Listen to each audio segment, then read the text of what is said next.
ഇന്ന് ഒരു ലച്ച പ്യാസ ഉണ്ടാക്കിയാലോ? പേര് കണ്ട് പേടിക്കുന്നു വേണ്ട. ഒരു സബോളയുടെ ഒരു സലാഡ്. നമുക്ക് ബിരിയാണിയുടെ കൂടെയൊക്കെ സൈഡിൽ ഒന്ന് ക്രിസ്പായിട്ട് കടിക്കാനായിട്ട്. ഇപ്പൊ സമയം കളയണ്ട, ഉടനെ വീഡിയോക്ക് പോവാം. ജോസ് മോസസ് കിച്ചൺ. ഈ റെസിപ്പി ഉപയോഗിച്ചൊരു 2 അല്ലെങ്കിൽ 3 പേർക്ക് സബോളയുടെ സൈസ് അനുസരിച്ച് കേട്ടോ. അപ്പം ഒരു സബോള അതേ ഇങ്ങനെ റിങ് ആയിട്ടാണ് കട്ട് ചെയ്യാം. ഒരു പറത്തിൽ വെള്ളം ഒഴിച്ച് അതിലേക്ക് നന്നായിട്ട് ഐസ് ഇടാം. അതിലേക്ക് ഈ സബോള അങ്ങോട്ട് ഇട്ടേക്കാം. ഒരു 10 മിനിറ്റ് നേരം അതവിടെ വെച്ചേക്കാം. അപ്പോൾ നല്ല ക്രിസ്പാവും. അത് കഴിഞ്ഞ് എല്ലാ വെള്ളവും അങ്ങോട്ട് ഊറ്റി കളഞ്ഞ് ഒരു പ്ലേറ്റിലേക്കാണ് ഇട്ടേക്കാം.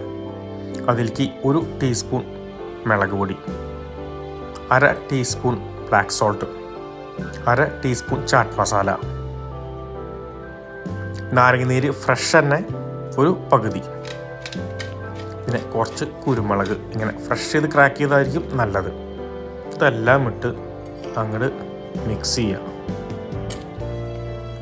ഇനി ഒന്നും ചെയ്യേണ്ട കാര്യമില്ല, സാധനം റെഡി.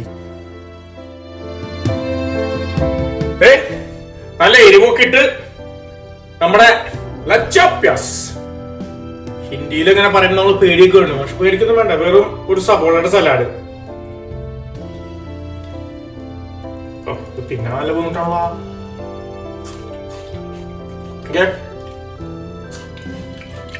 പാമ്പിനെ അടിച്ചിരുന്നോല.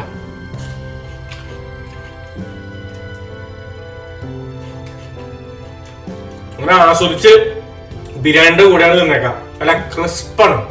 അപ്പൊ മറക്കല്ലേ എന്നെ ഒന്ന് സബ്സ്ക്രൈബ് ചെയ്യാനായിട്ട്. ഓക്കെ.